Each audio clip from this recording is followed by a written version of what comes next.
अब हम देखते हैं ग्रामसी किस तरह से बेस एंड सुपर स्ट्रक्चर को देखते हैं।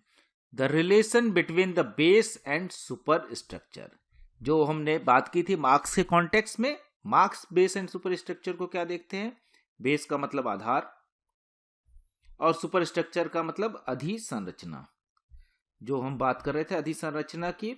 तो for marks the nature of super structure depend on the nature of base, कि जो बेस का नेचर होगा, प्रकृति इसकी जैसी होगी, वैसा ही सुपर स्ट्रक्चर बढ़ेगा। तो किसी भी समाज का बेस कैसा होगा, और ये बेस किस चीज पे डिपेंड करता है, आर्थिक चीजों पे। तो बोलते हैं वो समाज आर्थिक रूप से जैसा होगा वैसा ही उसका सुपर स्ट्रक्चर होगा। कि अगर हम मजदूर वर्ग को देखें, क्योंकि मजदूर वर्ग आर्थिक रूप से कमजोर है, इसलिए उसका जो सुपर स्ट्रक्चर होगा, उसका जो कल्चर होगा, उसकी जो संस्कृति होगी जिसको हम कहेंगे, या उसके जो आइडियाज होंगे, इनोवेशंस होंगे, या क्रिएटिविटी होगी, वो क्या होगी, कमजोर आर्थिक व्यवस्था पे ये सारी चीजें भी कमजोर हो जाएंगी।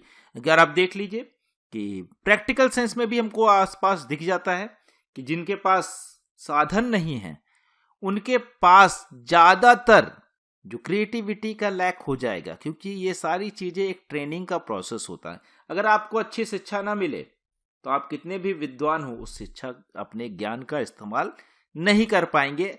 बहुत रेयरली ही कोई उसमें से एक दो होगा जो उसको कोप अप कर पाएगा, उससे बाहर निकल पाएगा। उसी तरह से अगर आप बहुत बुद्धिमान है लेकिन आपके पास स्वास्थ्य सुविधा नहीं है तो आपकी मृत्यु कभी हो सकती है। तो उसकी भी वजह है सकता है कि जो आर्थिक रूप से कमजोर है उसके पास सांस्कृतिक चीजें भी नहीं होंगी, ना ही उसके पास ट्रेनिंग। मान लीजिए वो गाने में बहुत अच्छा हो लेकिन वो ट्रेनिंग नहीं ले सकता, क्योंकि बड़े जो संगीतकार होंगे उनके साथ वो सीख नहीं सकता। या कोई बहुत बड़ा स्पोर्ट्समैन हो तो स्पोर्ट्स के लिए भी ट्रेनिंग चाहिए, तो वहां पे नहीं मिलता। बहुत रेयरली ही ऐसा हो सकता है कि नेचुरल टैलेंट इतना अधिक हो कि ये सारी चीजें जो आर्थिक व्यवस्था है वो उस पर निर्भर ना करे। और उसके बाद होता भी बहुत बार ऐसा, जैसे अगर हम देखते हैं कि डॉक्टर अंबेडकर वो एक गरीब दलित घर में पैदा होने के बावजूद भी बहुत आगे कर लेते हैं, लेकिन ज्यादातर लोग ऐसा नहीं कर सकते। तो ये मार्क्स का जो आइडिया है उसी के साथ अगर देखें, जो अभी जाति वर्ग है जिसको एलीट या बुर्जुआ क्लास कह रहे हैं, उसके पास भले टैलेंट कम हो लेकिन वो अपने स्टेटस को मेंटेन कर लेता है। कि अगर हम देखें जितने भी बड़े बिजनेसमैन हैं, ऐसा बहुत मुश्किल है कि वो सारे के सारे बिजनेसमैन जितना उनके पिताजी ने एस्टेब्लिश किया हो या उसके खानदान में उतने ही टैलेंटेड वो भी हों। वो हो सकता है उनसे कम टैलेंटेड हो, लेकिन फिर भी क्योंकि उनको विरासत में उतनी चीजें मिली हैं इसलिए वो उसको मेंटेन कर सकते हैं। उनसे ज्यादा टैलेंटेड लोग तमाम सारे हम देखें, आपने प्रैक्टिकल एग्जांपल में एमबीए किए हुए, बड़े अच्छी अच्छी जगह से एमबीए किए हुए, उनके अंडर में काम करेंगे तो वो उस बिजनेस को संभालेंगे। उसी तरह से बड़े बड़े इंजीनियर आईआईटी से या दुनिया के बड़े बड़े अच्छे इंस्टीट्यूट से करके आने के बाद भी उनकी कंपनी में काम करेंगे, उनके अंडर में काम करेंगे। तो आप देख सकते हैं कि अर्थव्यवस्था या आर्थिक चीजों का कितना प्रभाव पड़ता है। आपकी स्कूलिंग अच्छी हो, आप बड़े स्कूल में पढ़े हो, तो आप खराब भी करेंगे तो भी बहुत अच्छा हो जाता है।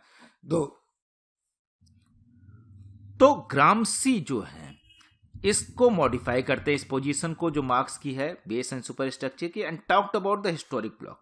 ये एक हिस्टोरिक जो ऐतिहासिक ब्लॉक की बात करते हैं कि एक ऐतिहासिक ब्लॉक बनता है जो काम करता है, जिसमें जो बुर्जुआ क्लास है उसके इंटेलेक्चुअल्स आते हैं, या वो दूसरे लोगों के साथ मिलके जो बुर्जुआ ना भी हों लेकिन वो हो सकता है कि इंटेलेक्चुअल्स हों, उनको भी साथ में ले लेते हैं।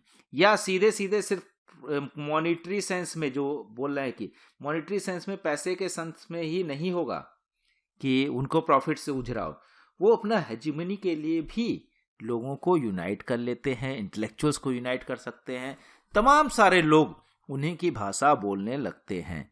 जो historic bloc is the situation when both objective and subjective forces combine to produce a revolutionary situation.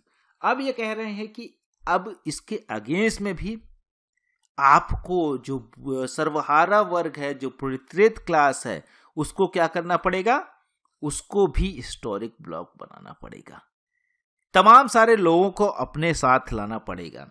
जो इंटेलेक्चुअल्स हैं, हो सकता है वो ट्रेडिशनल इंटेलेक्चुअल्स हों, उनको भी साथ में लाइए। ऑर्गेनिक इंटेलेक्चुअल्स तो साथ में होंगे ही, सर्वहारा वर्ग जो होगा वो साथ में होगा, क्रिएटिव लोग जो हैं वो भी साथ में आएंगे, और उसके बाद जो स्पोर्ट्समैन हो सकते हैं या कोई लिटरेरी पर्सन है, जो साहित्यकार बड़े हैं वो हो सकते हैं। इस तरह के तमाम सारे जो अलग अलग है, कोई छात्र राजनीति कर रहा है उसको भी आ सकता है, उसके अलावा महिलाओं को भी साथ में लीजिए। तो ये सारी चीजों को साथ में लेके एक हिस्टोरिक ब्लॉक बनाना पड़ेगा। इसमें क्लियरली सिर्फ आर्थिक आधार नहीं होगा। जैसे तमाम सारे जो बहुत बाद में अगर हम इसको प्रैक्टिकल एग्जांपल से देखें तो बहुत से ऐसे लोग भी क्रांतिकारी बनते हैं या मार्क्सिस्ट इटली के अंदर भी बनते हैं जो बहुत अमीर होते हैं। अगर हम देखें मार्क्स के जो फ्रेंड रहते हैं या उनके साथ जो काम करते हैं, जो बाद में मार्क्सिज्म पे बहुत आगे बढ़ाते हैं, उनके मरने के बाद भी उनकी काफ़ी पुस्तकें छपवाते हैं। एंजल्स खुद एक बड़े कैपिटलिस्ट थे, बड़े घर के व्यक्ति थे, जो जिंदगी भर मार्क्स को सपोर्ट करते हैं, क्योंकि मार्क्स अपने से कुछ कम अर्न नहीं करते हैं, तो वो जिंदगी भर उनको लिखने के लिए सपोर्ट करते हैं। और तो ये जो हिस्टोरिक ब्लॉक कह सकते हैं, मार्क्स अपने समय में भी बनाने की कोशिश करते हैं, लेकिन मार्क्स उसको डिटेल में नहीं बता पाते। यहाँ पे वो कहते हैं कि जो भी बुर्जुआ क्लास में वो आपका एनिमी है, लेकिन एंजल्स खुद उसको सपोर्ट कर। तो ग्राम्सी कहते हैं कि एक हिस्टोरिक ब्लॉक बनाने की जरूरत है जिसमें ये सारे लोगों को एक साथ लाया जा सकता है।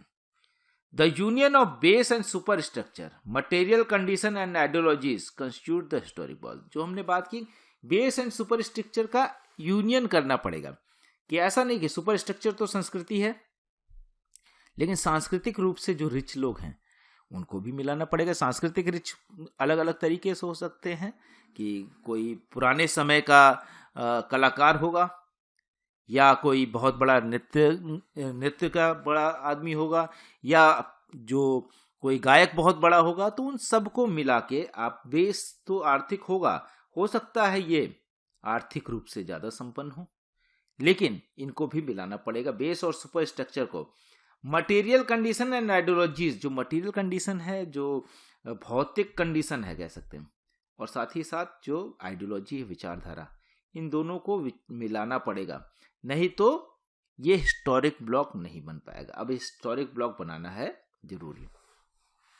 For Gramsci dialectics means 3 things. अब जो डायलेक्टिक्स का प्रिंसिपल जो हमने बात की है, द्वंद्वात्मक चीजों का, जो सबसे पहले हेगल देते हैं, हेगल से पहले प्लेटो भी दे जाते हैं, लेकिन सबसे अधिक हेगल और मार्क्स के कॉन्टेक्स्ट में हम ज्यादा जानते हैं अभी। तो ग्राम्सी कहते हैं कि इसमें 3 तरीके की चीजें हो सकती हैं।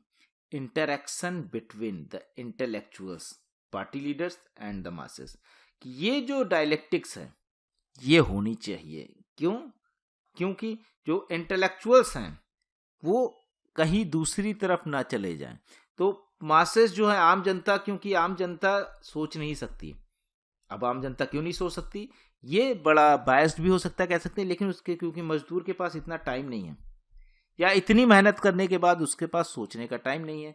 तो इंटेलेक्चुअल्स सोचे, नए आइडियाज सोचे। अब ये कौन होंगे इंटेलेक्चुअल्स? यहाँ पार्टी लीडर्स को जिम्मेदारी दे रहे हैं, जो कि लेनिन कह के जाते हैं। लेनिन भी ये जिम्मेदारी पार्टी को दे के जाते हैं। पार्टी को क्या बोलते हैं?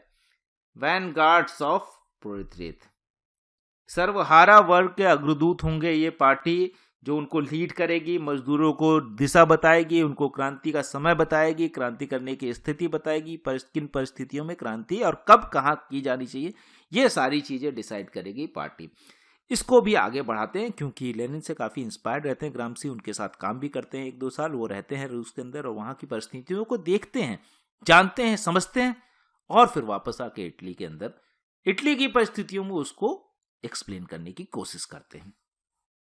Explanation of historic development in terms of thesis, antithesis and synthesis, बोलते हैं डायलेक्टिक्स में, जैसा वो यहाँ पे मार्क्स से वो सहमत होते हैं कि हमेशा हिस्टोरिक डेवलपमेंट जो है थीसिस, एंटीथीसिस और सिंथेसिस, जिसको हम कहेंगे वाद, प्रतिवाद और संवाद। तो ये संवाद लगातार नए बनते रहेंगे हर परिस्थिति में, और उसके आगे वो